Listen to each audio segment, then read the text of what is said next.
any further ado, I believe we do have something that should be shown this evening, this afternoon, this morning. And, we're going to have Brother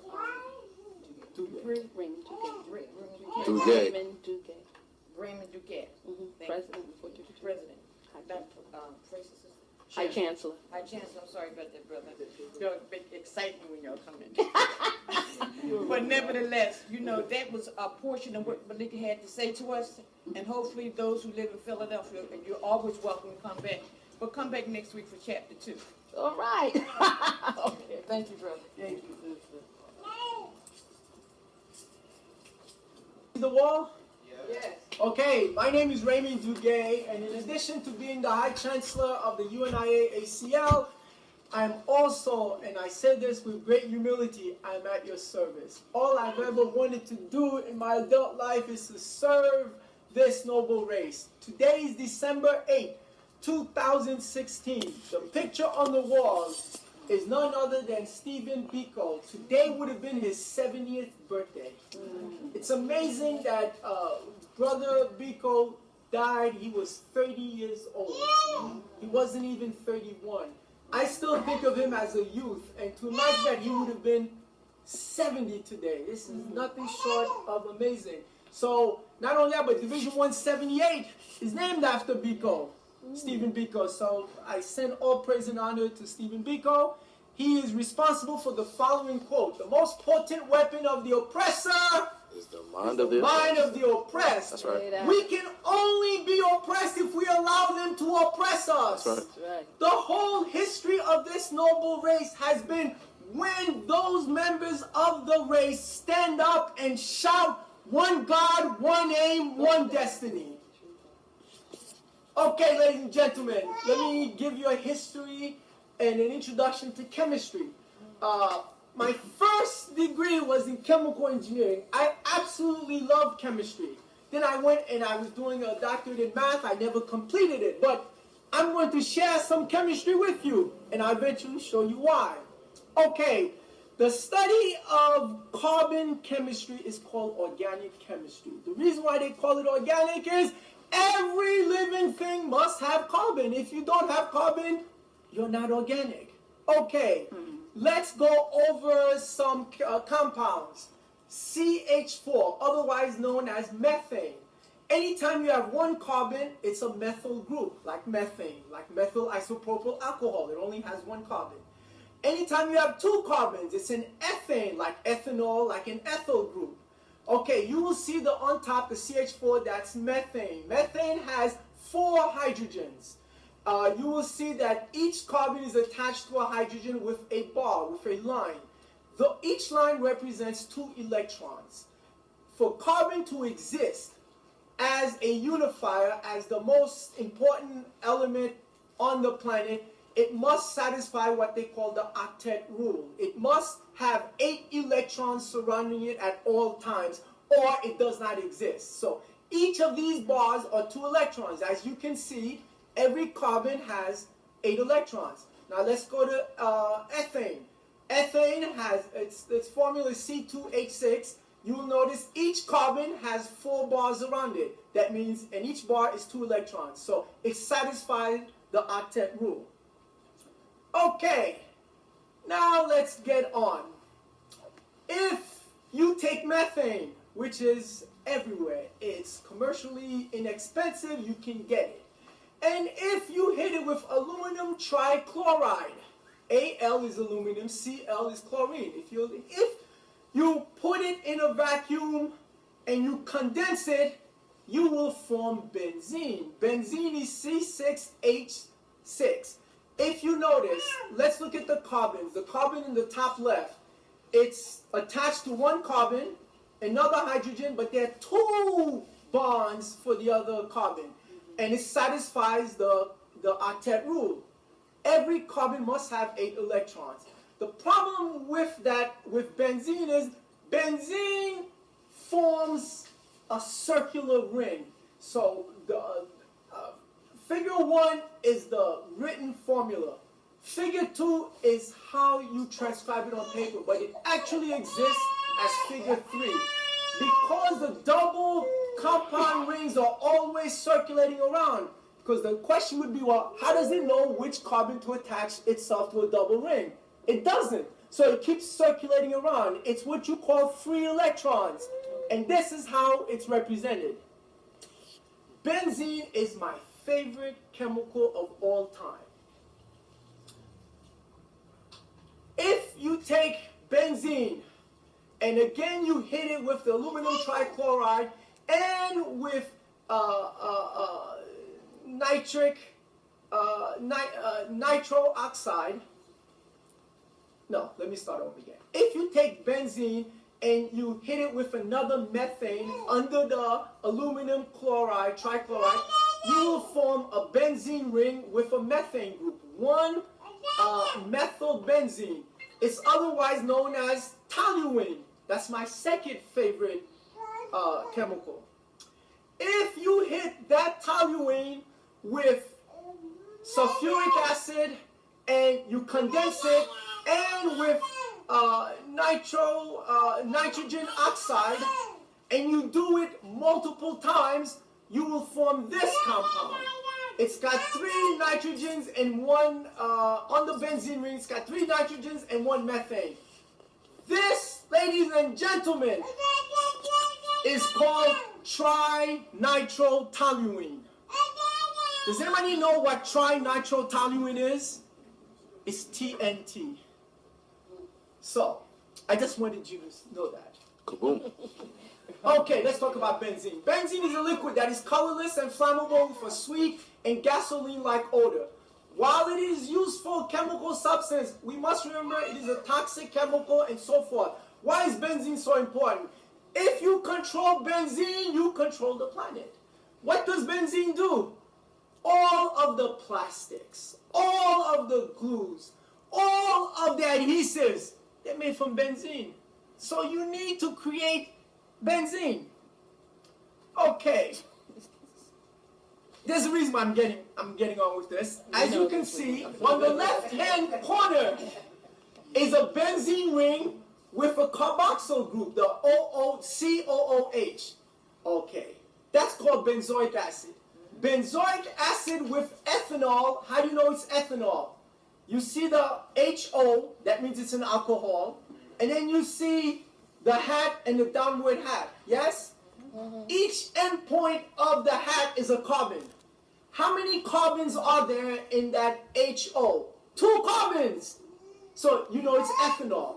If it had 1 carbon, it would be methanol. If it had 3 carbons, it would be propanol.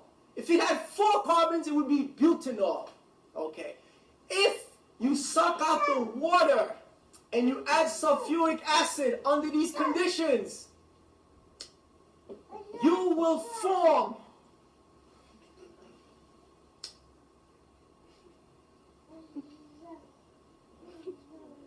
this is 1, 2 carbon. You will form what they call ethyl benzoate. What is ethyl benzoate? Why is this so important? This is my 3rd favorite compound of all times. By the way, in school I did make benzene, so I know how to do it. Okay. Ethyl benzoate is an ester. Forget what an ester is. It's formed by benzoic acid and ethanol. As with many volatile esters, it has a pleasant odor and it's sweet, wintergreen, fruity, medicinal, cherry, and grape. Oh, by the way, benzene, the whole concept of benzene falls under what they call aromatic compounds. They form an aroma. Anytime you smell wintergreen, anytime you smell anything, it had to be benzene. Benzene creates every one of those. But what is so special about ethyl benzoate? What is so special about it? Let me tell you what's so special about it. It is a fragrance, it gives the odor, and it gives life to a lot of things. But the most important part of ethyl benzoate is it, with certain chemicals, it acts as a preservative. Sheikh Anta Diop, the world famous physicist, realized that and he made studies on that. And he said, I got it. If I use ethyl benzoate on people, on dead bodies, on corpses, on mummies, it would tell me whether or not there's melanin. That's so important. Ethyl benzoate, what Sheikh Anta Diop did, is nothing short of phenomenal. He used ethyl benzoate to apply to the mummies in January 29, 1974, at a conference in Cairo that settled the question that everyone already knew. Every mummy that was tested in the Cairo Museum and everywhere else, they all had melanin. There are 3 types of melanin. Eumelanin, which we have. Phenolmelanin, which is what Irish people with red hair have. And then there's what they call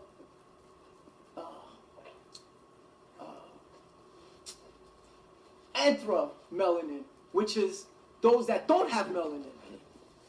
So what Dr. Diop found was that all of the mummies that he investigated, that he studied, that he analyzed, that exist in the British Museum. Oh, by the way, how much of a specimen do you need to test this? Sorry about that. Okay. How much of a specimen do you need? Are you ready for this? 1 square millimeter. That's nothing. If you use a 12-inch ruler, 12-inch, that's 30 centimeters. 1 millimeter is 1/10 of a centimeter. All you need is 1 square millimeter to apply this test. You have not been told this because you would realize the obvious. Now, what is my purpose? My purpose here today is to discuss ancient Kemet and how does it relate to Garveyism. Good. Let's talk about it. The first supposed pharaoh, because he wasn't a pharaoh, he didn't call himself pharaoh. Pharaoh is a Greek word, meaning the owner of the house. So that's when the Ptolemaic period comes in, and then they go back and say, okay, we're going to name these people pharaohs. But at the time, they didn't call themselves pharaohs. So the first legitimate leader of dynastic Egypt is a brother from that part of the world. His name, the Greek name is Menes, but otherwise known as Narmer. Look what Dr. Diop says.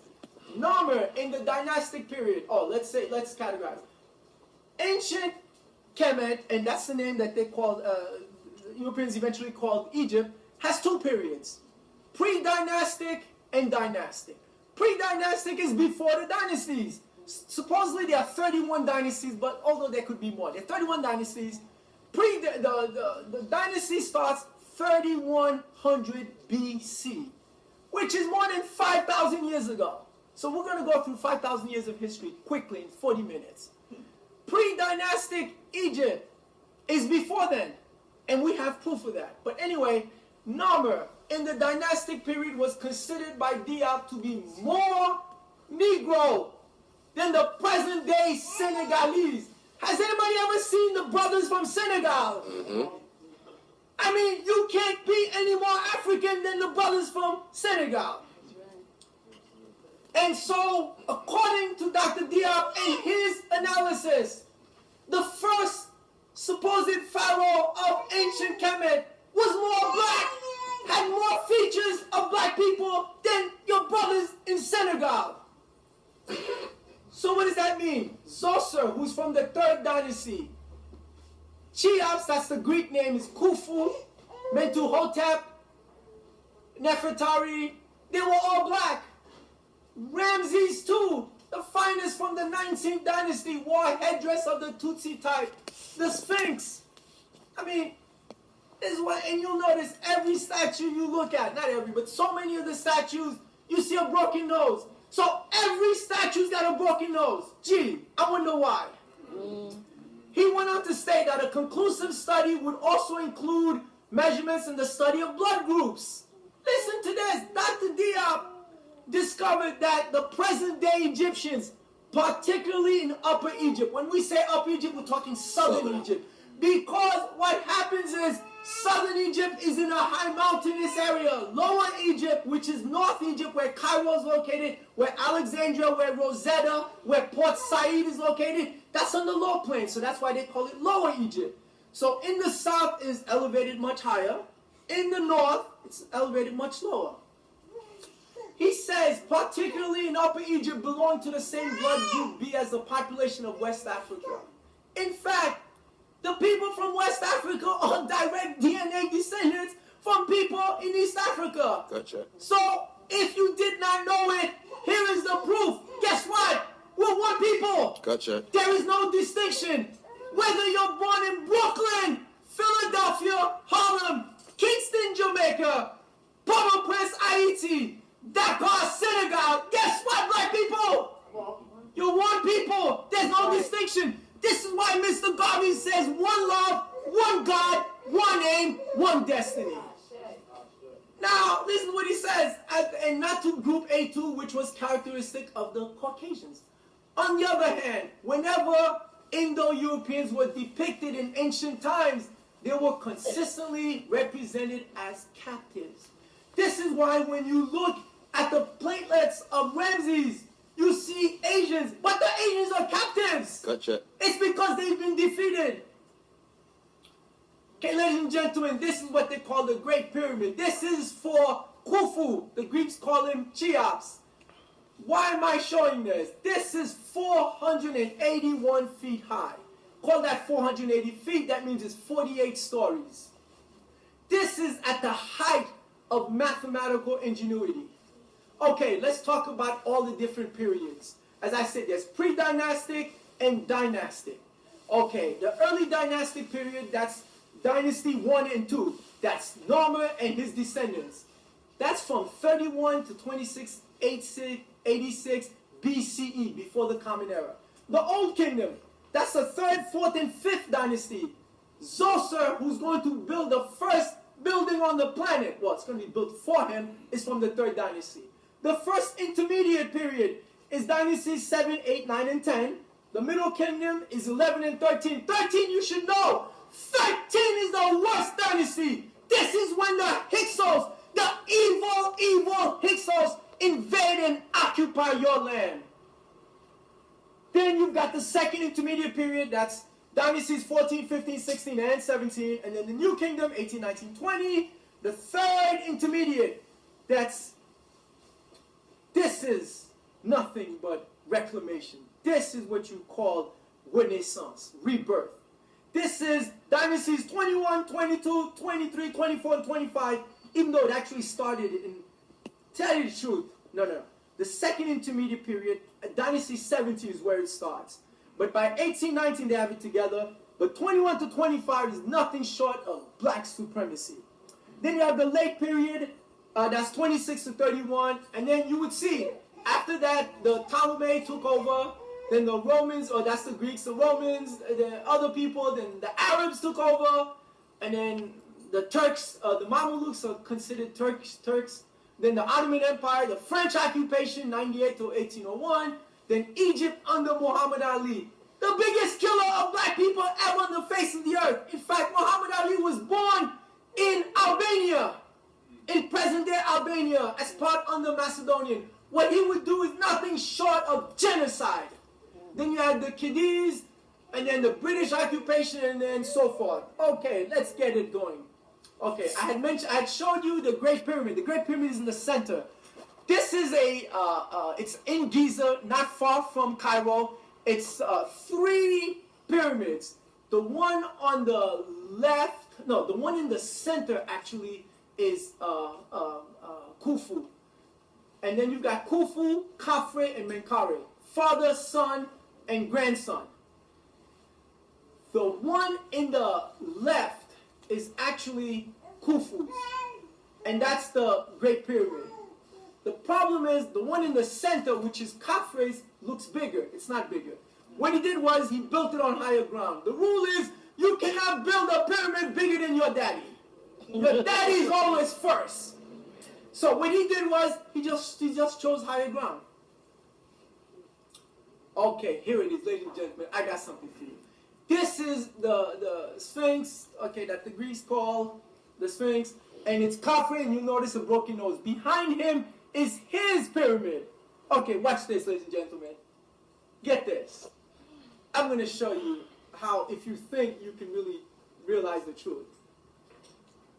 By the time they built the Great Pyramid, they had developed mathematics to the highest level possible.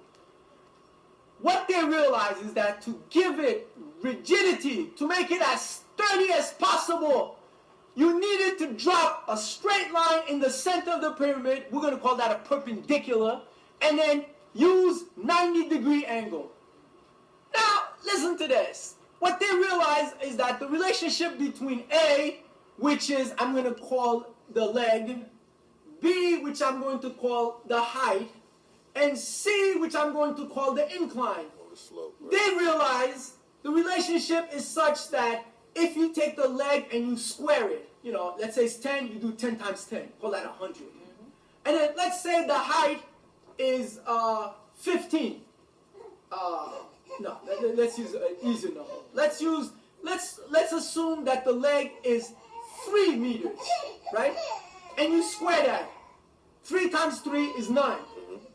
And if you take the height and you square that, let's say the height is B, which is 4 meters. Let's say you square that. 4 times 4 is 16. Well, what's 9 plus 16? 25. Guess what?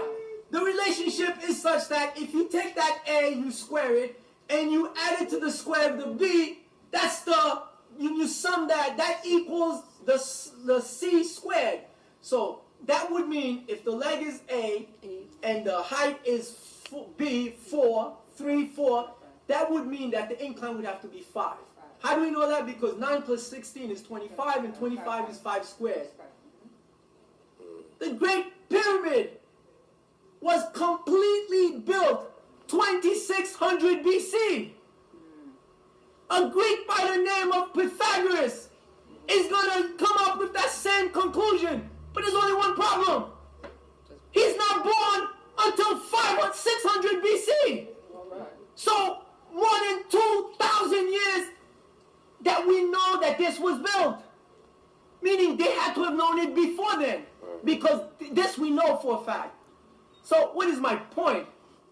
My point is this, ladies and gentlemen, what has happened from time immemorial has been a conflict between those that we call Africans and those that we call Asian. And when I say Asia, I will give you a complete description. This is a map of the world. Yes, does everyone see that? Say yes. Yes. Okay. Let's find Africa. You see Egypt. And then I hope you see Turkey. Does everyone see Turkey? Yes. Say yes. Yes. Okay. Watch this. Here's Turkey. North of Turkey is a country that's commonly called Georgia. East of Turkey is a country called Armenia.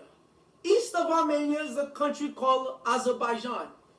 Those 3 countries, Georgia, Armenia, and Azerbaijan, there is a mountain range called the Caucasus Mountains. All of those people from that, they call them Caucasian. So what I'm saying to you is, number one, of all of the continents, Europe does not exist as a continent. Nope. Because it is not separated by water. Nope. Europe is part of Asia. That's right. And those Europeans, they call themselves Caucasian because they're originally from the Caucasus Mountains. Since time immemorial, the Asians have been in conflict with Africa. Whatever you have, they want. Right. Whatever you promote, you produce, they will steal it. And it's only when those Africans stand up, proclaim one God, one aim, one destiny, do our lives get better. Right. That's what all this is about. Right. Watch this. You will notice this is, I think, the 15th century BC. You will see the Hittite Empire. Does everyone see that? Yes. Okay, you will see north of that is the Black Sea. Yes. East of that, you will see the Caspian Sea. The Caucasus Mountains exist between the Black Sea and the Caspian Sea. These are the Hittites. These people from time immemorial have been trying to take your land. And they've succeeded. But guess what? Here's a map of Africa. Here is a map of Egypt in regular Khartoum, Sudan in Khartoum. There are two sources. Let's talk about the Nile River. The Nile River is the center of life. If you want to pray to something, pray to the Nile. Without the Nile, there is no life, there is no civilization, there is no planet. It originates, there are two parts of origination, in Uganda and in Ethiopia. Ethiopia is the Blue Nile. The Blue Nile is much shorter than the White Nile. They call it the Blue Nile because the water is blue. They call it the White Nile because the water is kind of white, opaque and clear. The Blue Nile is much shorter, but guess what? The Blue Nile provides 75% of all the water in the Nile River. Without that, there would be no black civilization. Okay. At the top, by the Mediterranean Sea, you see a funnel. Does everyone see it? The lotus flower. That funnel, they call the delta. If you control the delta, you control the planet. Facts. There are three things you need to control the planet. Number one is the delta. Number two is benzene. And number three is the image of God. If you control those three, you control the planet. Gotcha. That's all that has been. The reason why ancient Kemet was the center of the world is not because of Heru, it's not because of all the gods that they praise, it's because they control the economy of the planet. Gotcha. If you control the delta, you control the planet. In fact, in the whole history of the planet, the only people that have controlled the delta that don't control the planet are these dumb Arabs running the show now. Everybody, the British, the Ottomans, they control the planet. But not these guys, they're just fools. That land is the most important real estate on the planet. It produces more food. It is so fertile, you can feed the whole continent. But they've decided oppression is a better game. They've decided let's be oppressed and let's denounce people. That is not smart. Okay, along the Nile, there are 6 natural indentations. They're called the cataracts. Cataracts of the Nile. It's like waterfall, but not really. Of the 6 cataracts, only one is in present-day Egypt. Guess where the other 5 are? Sudan. They're in Sudan. What does that tell you? That means you started from the south and you moved up north. I mean, how else can it be? South And the other thing about the Nile River, almost all the rivers travel north to south, but not this one. This one travels south to north. So in the south, it's upper highland. By the time it gets north, it's in the lowland. The land at that Mediterranean is so low, it's easy to invade and occupy. And that's it. When you allow foreigners, when you allow aliens to come into your land, they will take it. They will take it, they will take it, and they will take it. And this is what's happened. Okay, ladies and gentlemen, since a lot of you are good Christians and you're going to celebrate something pretty soon, let me give you a story. How many numbers do you see up there? 13. 13. Okay. Each number represents a body part. Let me tell you a really cool story. Watch this. And this is documented. It's more than 6,700 years old. How do I know that? Because number one, it's in the temples, but number two, they carbon dated it. Get this. Here's a story for you. There was this woman, the most beautiful woman ever in the history of the planet. Let's call her Aset. Aset is so righteous. She's a virgin. In fact, she creates the concept of virginity. To be a virgin is to be beautiful. That's how you know you're beautiful. When you are chaste, when you are innocent, that's why you're beautiful. Her name is Aset. She meets a most righteous man. His name, let's call him Asar. They are so good together. They're going to get married in matrimony and they're going to do right. Asar has an evil brother. Let's call him Set. Seth is a bad guy. He's like some of the renegades in Division 121 who's stolen things from us. You know, the ones who stolen money? Yeah, those type of guys. You know them. You know, they come to your face, they smile, one God, one name, one destiny, race first, but they're all criminals. You know the type. The ones we're trying to throw out. Okay, that's Seth. Seth is a bad guy.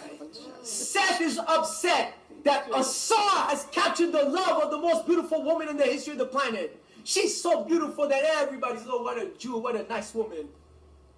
He kidnaps, Seth kidnaps Asar, hangs him, chokes him, kills him. Says, okay, I got you, you're dead. Seth was so good. That's why you have to be good. The moral of the story is you have to be good. She's so good. She goes to the underworld. She begs the underworld. This is all my life. All I ever wanted to spend. We can recreate. We can do so much. Can you please allow him to be resurrected, to be reborn? The leader of the underworld says, oh, Seth, oh, you're such a sweet girl. Oh, you're so good. Anything you want. Oh, you're good. And keep being good. You will receive everything in life. So, get this. She leaves with Asar. Asar is back to life. Asar and Seth, this is great. Seth finds out. And he says, my God, can't you keep a black man down? I mean, my God, I took this guy out. I said, okay, I got something for you this time. He said, okay, tough guy, you know it all. He again kidnaps Asar. But this is what's amazing about Asar is so good. Even after the evilness of Seth, he didn't go and commit retribution because he's good, because it's race first. So Seth kidnaps him again, stabs him, but he's not satisfied. He cuts his body into 14 pieces. He said, now I know nobody's going. And he takes the bodies, sprinkles them all over the planet. A Seth who's so good because she's righteous. She said, I will go find it. And you know what, to show you how evil Seth is. And brothers, you know this. He cut him up into 14 pieces. This is 13. The 14th piece, that's what makes you a man. Well, a real man. Okay? Gotcha. What does he do to that body part? He throws it in the Nile River and he witnesses the catfish eating it and chewing it up, so you can't be a man. So a Seth who's so good goes all over the planet. She finds 13 pieces. She cannot find the 14th piece. She takes the body, puts oils, puts resins, covers it up. That's the first recorded mummy on the planet. Guess what she used to embalm the body? Benzene. Wow. Benzene. The whole word chemistry comes from Kemet. That's right. Black man, you've done it all. You just don't know it. That's right. Kemet. In fact, when I was in school, chemistry and math were my two favorite subjects. I didn't even know why. But anyway, they used the benzene resins to embalm it. So she creates the first mummy. Asar. This is why you have to be good in life. He's so good. Get this. His spirit is going to leave the embalmed body, enter a Seth. By the way, they had never had any sexual relations all that time. The spirit of Asar is going to impregnate a Seth. Now you got the first virgin birth. She's going to become pregnant. She's going to give birth in 9 months. I got a dumb question for you. Guess when she gives birth? December 25th. That's right. What does she call her son? Heru. So when a lot of times you hear guys say, ha, Heru, oh, please. Just do the work, man. Listen to this. So you've got Asar, Seth, and Heru. I showed you the periods. When the Greeks take over, the Macedonians, the Ptolemies, they're going to change Asar to Osiris, Seth to Isis, and Heru to Horus. And then when the Romans take over, they're going to change Horus to Jesus. When Heru's being born, there are 3 stars following him. Facts. You're going to call those the 3 wise men. That's right. But I got a question for you. Oh, I know one story, but Brother Duge, the story you're telling me, you say it's documented. Yes, it is. It's on the walls. That's right. It's on the walls of the temples, but they've carbon dated it. That's how I know it's true. Well, if that story came first, then the other stories are bluff. That's right. They have to be. In fact, the Hittites, the Hyksos, the Assyrians, they all came into your land, raped and violated you, and when they were kicked out, when they went back home, they changed their story. You've done it all, black man. You've done it all. Now get this. Get this. Heru is going to be covered, so nobody knows where he is. When he's 30 years old, he's going to pop up. Now he's going to reclaim his father's kingdom. He's going to go and fix up Seth like we're going to fix the renegades in this division. Sound familiar, don't it? Same thing. Same thing. And now it's going to be an epic drama, an epic fight where Heru is going to fight his uncle, Seth. Eventually he's going to kill him and he's going to win. And righteousness is brought back. Yes. But get this. Sound familiar, don't it? Get this. Because of that, his mom, Aset, says, I need something that will always make me remember my husband. Asar now that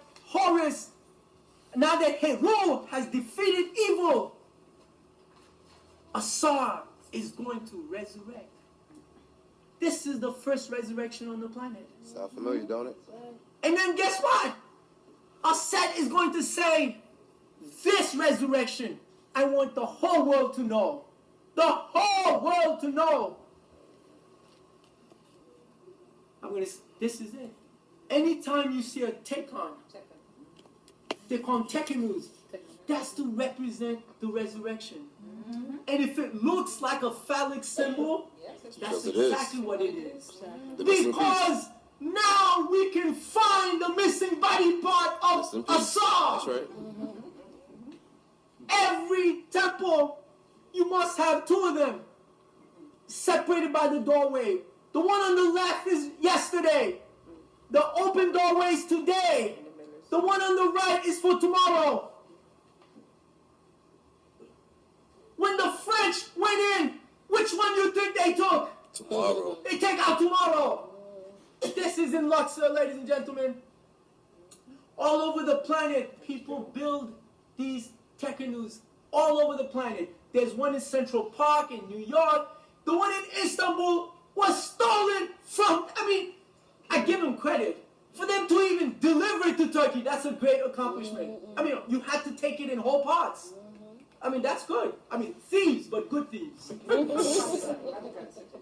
There's one, listen to this, your Pope, every Easter Sunday when he's praying, he's got the resurrection right in his back and he's taking credit for it. That's a fraud. We should ask our money back. And then every time you build the Tekens, you must have a reflecting pool. Because it's the resurrection, you must go in the pool, and only some people can go in the pool. Oh yeah, even though we're all equal, some are more equal than others. Right. Who can go to the pool? The high priest. Right. You enter the high priesthood at 7 years old. Come out at You 47. will graduate at 47. For 40 years, the high priest ran the country. These were the guys everybody had to go to. Excuse me, what's going to be the weather tomorrow? How much money do I need? Michael Duncan, is he the greatest president general in the history of the UNIA? All those things. You got to go ask the high priest. You must have the reflecting pool. And only the high priest could go in and bathe. Oh, gee. Washington, D.C.'s got the same thing. I wonder where they came up with that. Gee, all by themselves. My God. I tell you, these Caucasians are so good. The steeple, the concept of the church steeple, that's the Tekens. All of this. Black man, black woman, they're taking this from you. Now it's time to reclaim it. Even the Islamic mosques, too. Now here it is. It all starts with Namr. What happened is, and this is important, when he fights that war, guess what? The war is for unity. It was from the brothers in the south to go and convince the fools in the north. Dude, Hanging out with non-Africans is not an answer. Sure. Get rid of that. It's not going to work. Working for the police department is not going to get you anywhere. Gut check. Riding on black people will not get you anywhere. Gut check. Stealing from the UNIA bank account is criminal. That's right. Tell it. Come on. So he says the war is for unity. Usually you fight a war to get rid of people. No, they said, look, brothers, stop the foolishness. Let's unify and let's throw out the Asians. That's what this was about. And this is him. This is the first pharaoh. Black Please give his... That's right. This vase. Are you ready for it?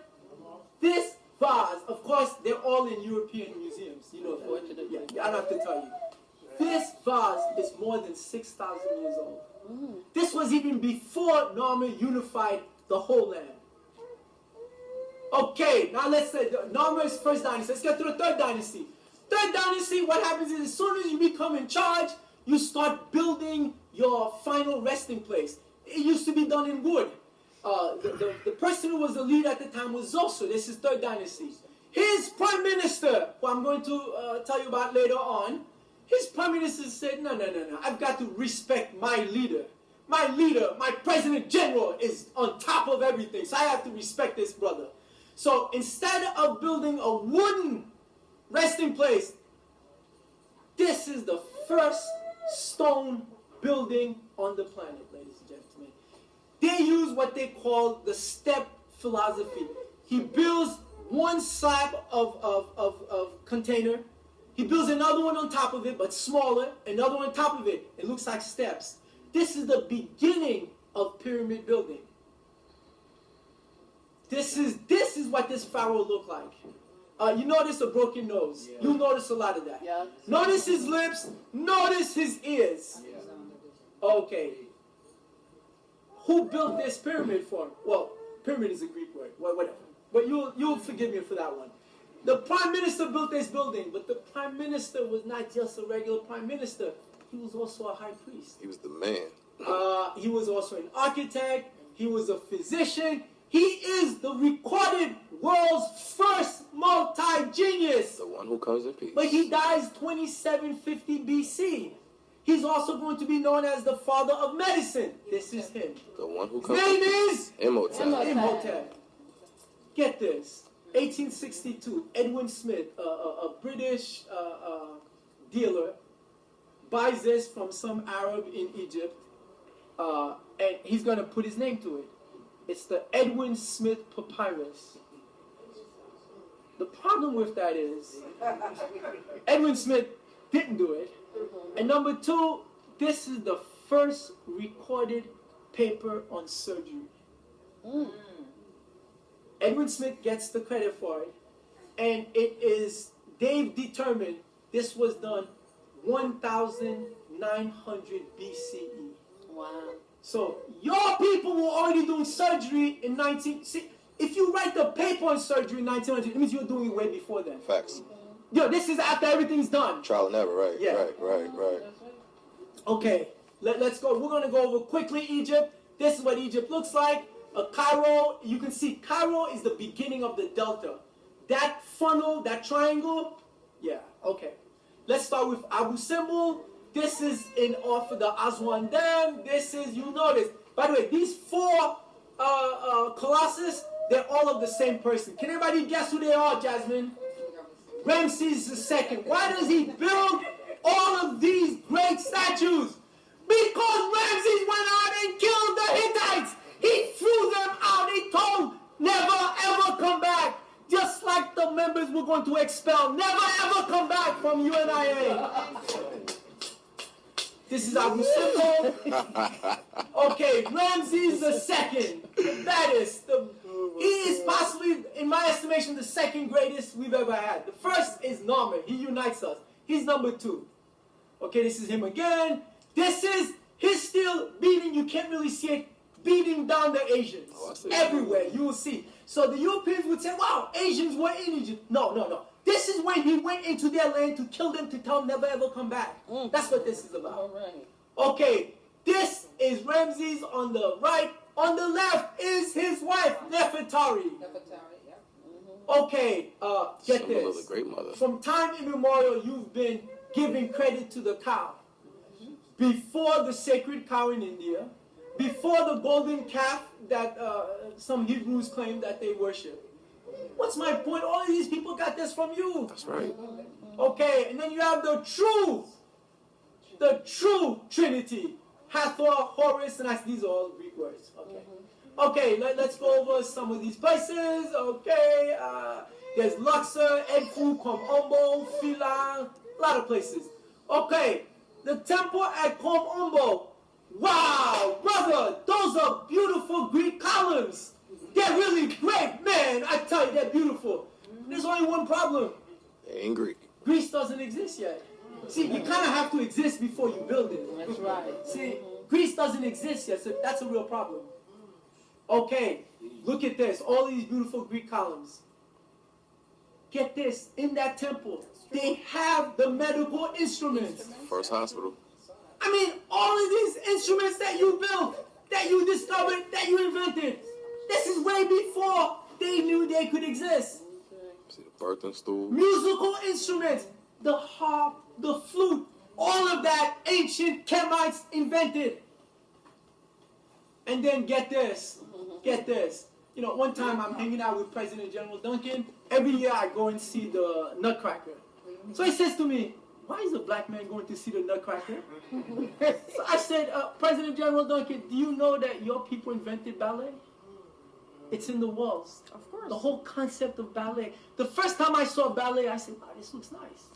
Because it's part of your history. You invented it. And it's in the walls. I don't make it up. And then the first baptism, oh, I forgot to mention, the first baptism was after Heru defeats Seth. The gods anoint him. So you have the first recorded brother killing, the first recorded mummy, the first recorded virgin birth, the first recorded resurrection, and the first recorded baptism.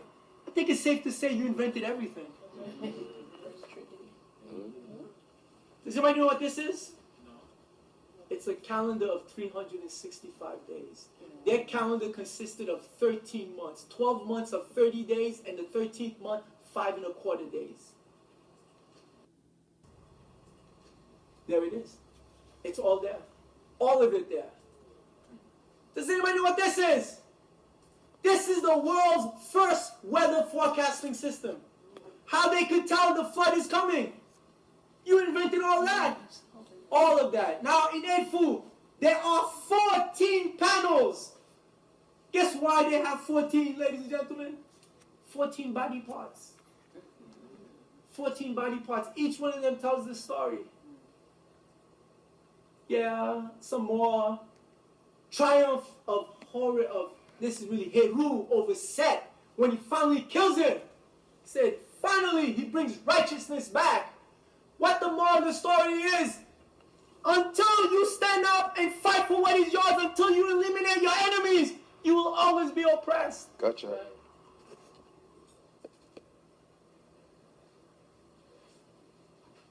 Get this. This is at West Bank at Luxor. Shout out to Dr. Ben. Does anybody know what this is? This is the first flush toilet system in the planet. I mean, you know, you have to move the feces somewhere, right? Mm-hmm. Yeah. Yeah, these are more medical instruments. Okay, oh, this is so beautiful, ladies and gentlemen. What this is? This is Roman arches that lead to the aqueduct. The Romans built the aqueduct system. But there's only one problem. Rome doesn't exist yet. So you can't do it until you exist. Okay, and then in November 1922, Howard Carter, well, he didn't discover it, but he takes credit for it. Some Arab guy found it. He gets credit for discovering the tomb of Tutankhamun. The Negro World newspaper is going to write an article to tell Howard Carter, say the truth, Mr. Caucasian. Tutankhamun must be African. Because Garvey knew that. How do we know? Oh, by the way, I wouldn't be remiss without talking about the 17th century pharaoh. If not for him, we would never know. His name is Kamos. No, not the first assistant president general. No, the real Kamos. You know, as many times as you throw out the Hittites, they keep coming back. It's amazing.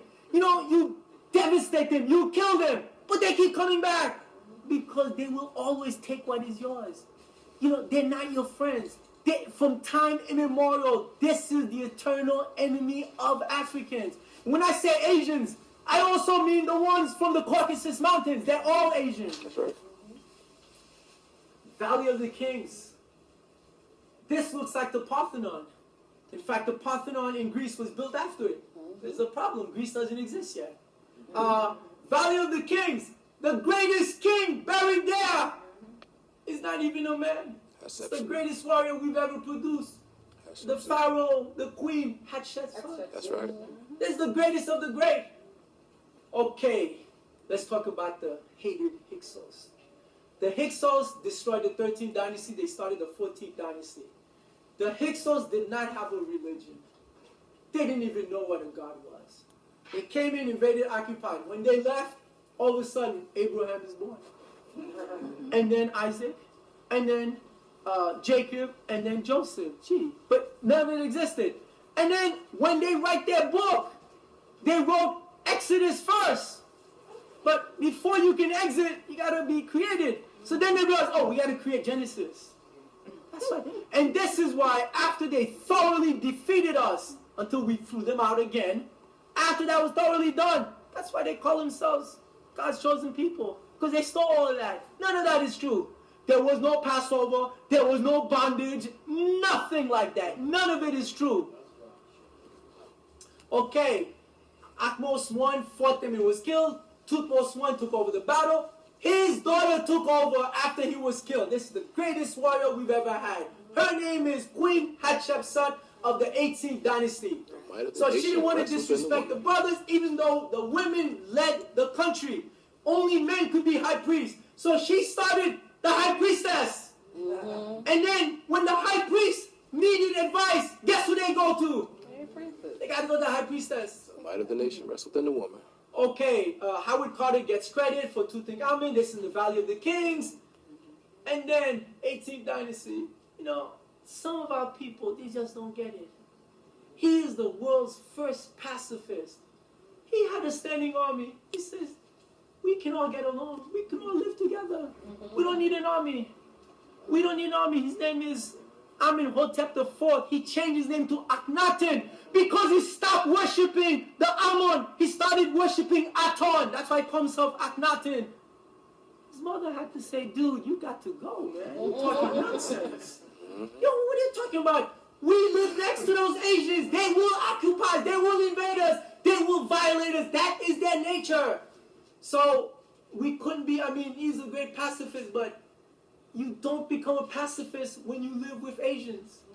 And you will always live with them. So there's no reason to be pacifist. So he gets credit for the first monotheistic belief. That wasn't true. They just want to give him credit because he allowed the Asians an opportunity to come in the country. Okay, Valley of the Kings, all this stuff. Whoa. One more thing. Okay, one more thing. Okay. Hold. I gotta make this quick. Okay, Ramses the Fourth. Okay, and then Ma'at, the Truth and Balance. Okay, here it is. Your buddy, who was born in Goshen, in Africa, in Egypt, studied all his life in Egypt. Somehow he's gonna find 10 Commandments in Mount Sinai. But there's only 2 problems with that. Number one is everybody in the land was already doing 42 admonitions. Right. So he's going to take 42, he's going to make 10.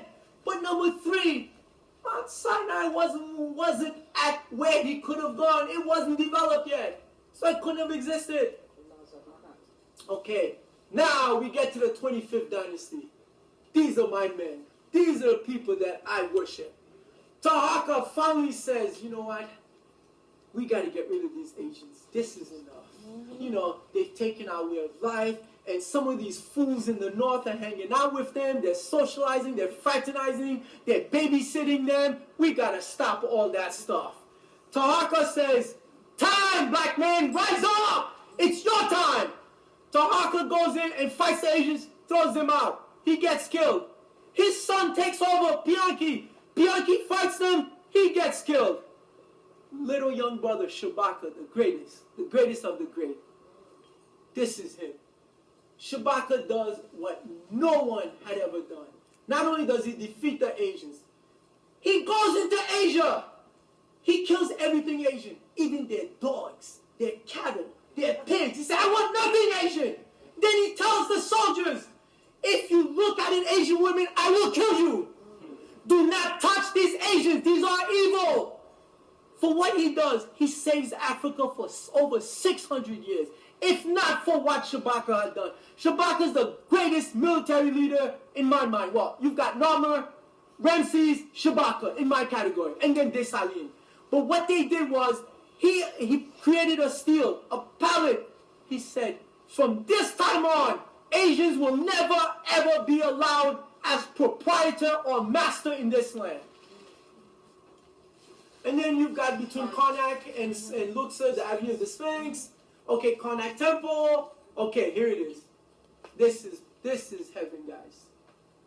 Abydos is a Greek word for Anemta.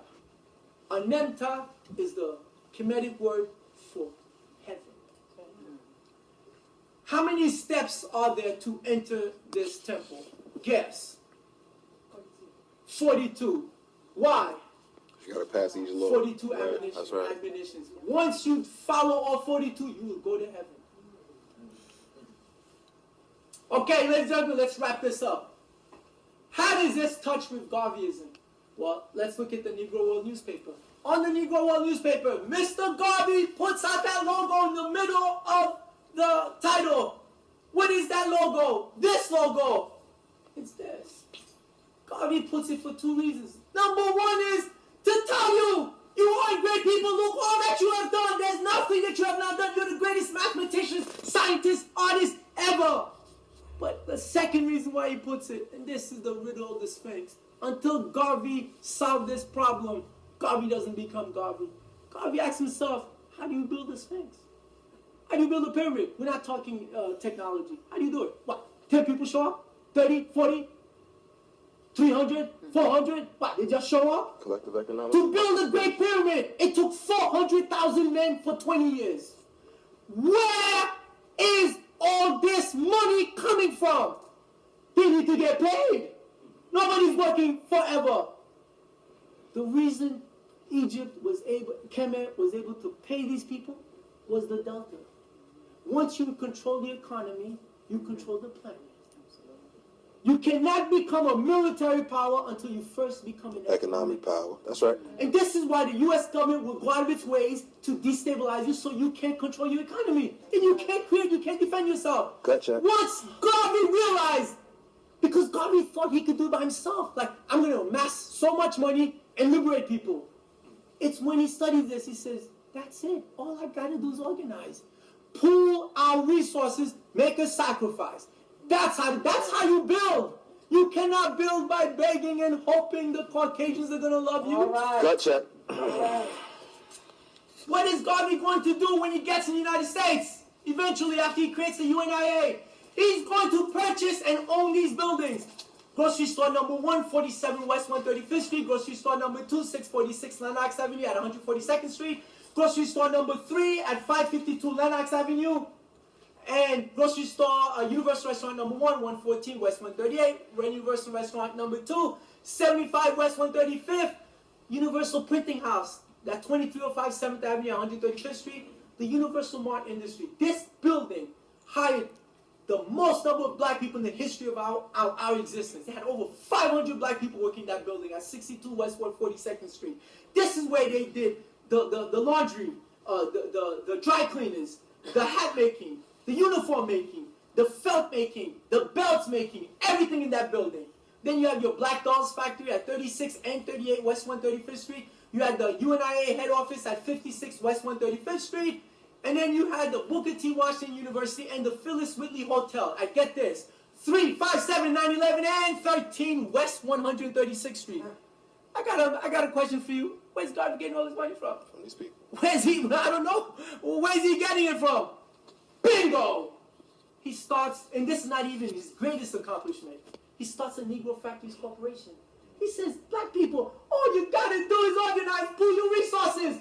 Because if you don't, we perish. Okay. Simple as that. He charges $5 for that stock.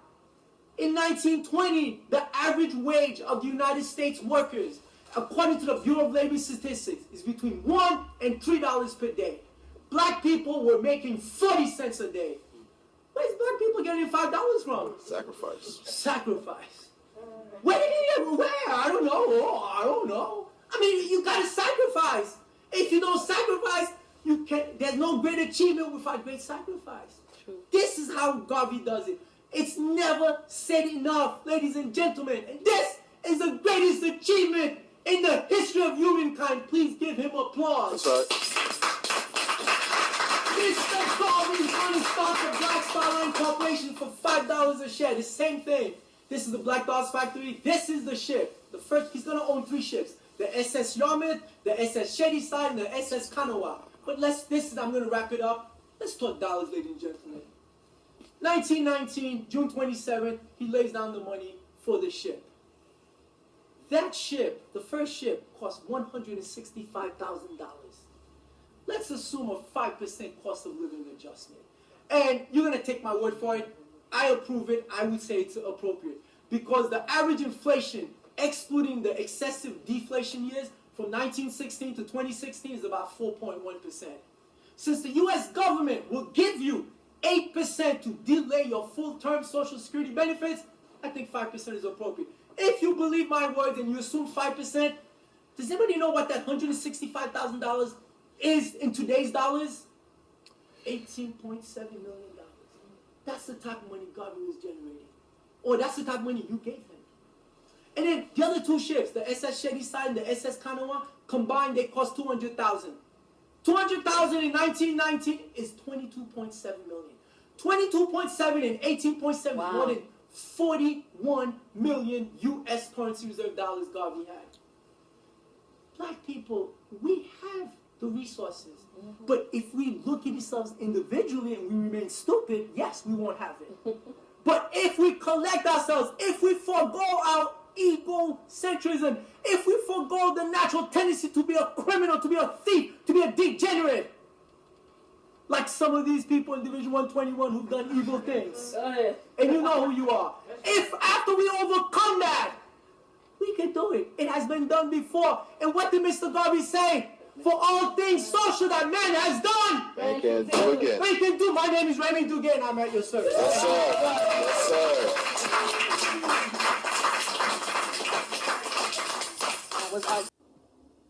That's right. Whether it's 121 up in New York, this is the only place you're going to get it. Brother, I don't know whether you have tapes that possibly could be a fundraiser or not, but I hope you do. That's a good idea. My video man has made tapes from New York. We did the same show on December 3rd. So as soon as they're prepared, we will sell them as fundraisers. Wonderful, wonderful. And in the meantime, we do have membership applications for those of you who would like to join Division 121, or if you're from out of town, whatever division is in your area. It could be Baltimore, Maryland, it could be Atlanta, it could be New York. But nevertheless, 121, we're asking for our folks, our people here in this area to join membership, to join our member organization. I believe the membership cost is $56 a year. You don't have to give it all at one time. If you don't have whatever you have to give, we would accept that. But you must remember too that all the monies that we collect, we're not collecting money just to collect it or put it in our pockets. The money goes to the restoration of this building, namely our roof. So if anybody wants to join after the meeting or during the meeting, please see me, and here's your application form. Oh. So there it is, man. There it is. I hope y'all appreciate the presentation once again, brought to us by Division 432 President Raymond Duge. That man that's Garvey to the core right there, bro. I ain't gonna front. You ain't gonna find no more animated than him. Trust me, he gives it up, and he lives it up. Feel what I'm saying? So again, we still out here in Philly, man. About to wrap up the day. It's been an all-day thing. Been on the road this morning. Got up here. Got the information that we needed. Made the links that we supposed to make. You know what I'm saying? Saw the things that we needed to see. Heard the things that we needed to hear. Now, like I always say, fam, time to put it in action, man. AKA, where your heart at? I see you one time. I see y'all back there. Like I said, where your heart at, fam? So with that being said, fam, you already know, walk with us the way we walk with you. RANM BOOGIE'S, RANM BG TV, UNIA 432, you know how we do. Talk it, the right talk. Speak it, right? But then you gotta walk it, though. Gotta walk it. This is why I always say where your heart at. But you see where my heart is. That's my heart right there. So with that being said, man, Uncle Jefferson, every talking Black Power, man. Thank you for walking with us once again the way we walk with you. RANM BG's 432 on the move, man. So with that being said, I'll catch y'all on the next one, man. Be good, bang hard, but bang smart, though. And that's Black Power.